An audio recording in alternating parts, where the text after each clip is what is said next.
चीन में हुई एससीओ बैठक के दौरान वो तस्वीर आ ही गई जिसके इंतजार में तो पूरा भारत था, लेकिन अमेरिका इसे नहीं देखना चाहता था। चीन में मोदी और पुतिन गले मिले और अमेरिका में बवाल मच गया।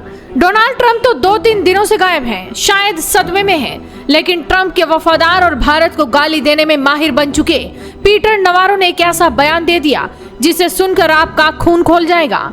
हम आपको वो बयान सुनवाएंगे, लेकिन उससे पहले अमेरिका का दिल जलाने वाली उन तस्वीरों पर तो जरा गौर कर लीजिए, जिसके बाद पूरे अमेरिका में बेचैनी का आलम है, जिसके चलते वो अब उल जलूल बयान देने से भी गुरेज नहीं कर रहे। दरअसल चीन में प्रधानमंत्री नरेंद्र मोदी और रूसी राष्ट्रपति व्लादिमीर पुतिन की मुलाकात लगातार सुर्खियों में है। एससीओ सम्मेलन के बाद दोनों नेताओं में द्विपक्षीय वार्ता भी देखने को मिली। एससीओ सम्मेलन में राष्ट्रपति पुतिन ने पीएम मोदी को देखते ही गले लगा लिया था। इस मुलाकात की तस्वीरें शेयर करते हुए पीएम मोदी ने लिखा था कि आपसे मिलकर हमेशा खुशी होती है। वहीं एससीओ सम्मेलन खत्म होने के बाद पुतिन को भारत के साथ द्विपक्षीय वार्ता के लिए रवाना होना था, मगर रूसी राष्ट्रपति पीएम मोदी के साथ ही जाना चाहते थे। सम्मेलन खत्म होने के बाद पीएम मोदी और पुतिन की मुलाकात थोड़ी दूर पर मौजूद एक होटल में शेड्यूल की गई थी। ऐसे में पुतिन ने न सिर्फ काफी देर तक पीएम मोदी का कार में ही इंतजार किया, बल्कि वेन्यू पर पहुंचने के बाद भी दोनों नेता कार में ही बैठकर बातचीत करते रहे और उसके बाद वेन्यू के लिए रवाना हो गए। बताया जा रहा है कि कार में बैठे बैठे दोनों नेताओं ने 45 मिनट तक बातचीत की। एक्स पर इसकी जानकारी देते हुए पीएम मोदी ने लिखा, एससीओ शिखर सम्मेलन खत्म होने के बाद राष्ट्रपति पुतिन और मैंने द्विपक्षीय वार्ता के लिए एक साथ यात्रा की। उनके साथ बातचीत करना हमेशा ज्ञानवर्धक होता है।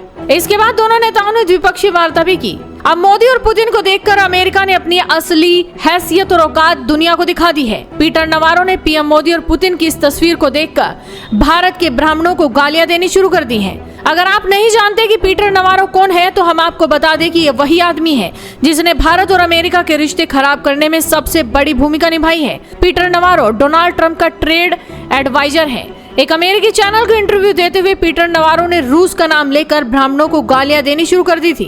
पीटर नवारो ने कहा कि रूस से तेल खरीद के जरिए जो मुनाफा है वो ब्राह्मण कमा रहे हैं, जबकि इसके चलते होने वाला नुकसान पूरे देश को उठाना पड़ रहा है। इससे खतरनाक बयान भारत के लिए कोई और नहीं हो सकता।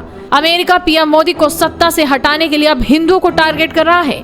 अमेरिका हिंदुओं को बांटने की कोशिश कर रहा है, लेकिन हम भारत के हिंदू से अपील करना चाहते हैं कि सीएम योगी के उस बयान को याद करिए। सीएम योगी ने कहा था कि बटोगे तो कटोगे। डोनाल्ड ट्रंप सरकार जानती है कि पीएम मोदी पर दबाव और धमकी काम नहीं आने वाले, इसीलिए पुराने हथकंडे इस्तेमाल किए जा रहे हैं। अब जरा सुनिए कि मोदी और पुतिन की द्विपक्षीय वार्ता के दौरान आखिर क्या बातचीत हुई थी। आपसे मिलकर बहुत खुशी हो रही है और मैं हमेशा अनुभव करता हूं कि आपको मिलना मतलब एक यादगार मीटिंग भी होती है। बहुत सी चीजों की जानकारियों का आदान प्रदान करने का अवसर मिलता है। हम लगातार संपर्क में रहे हैं। दोनों पक्षों के बीच नियमित रूप से कई उच्च स्तरीय बैठकें भी हुई है। इस वर्ष दिसंबर में हमारी 23वीं समिट के लिए 140 करोड़ भारतीय उत्सुकता पूर्वक आपका इंतजार कर रहे हैं। एक्सेलेंसी, यूक्रेन में चल रहे संघर्ष के विषय में हम लगातार चर्चा करते रहे हैं। हाल में किए गए शांति के सभी प्रयासों का हम स्वागत करते हैं। हम आशा करते हैं कि सभी पक्ष कंस्ट्रक्टिवली आगे बढ़ेंगे। संघर्ष को जल्द से जल्द खत्म करने और स्थायी शांति स्थापित करने का रास्ता खोजना होगा।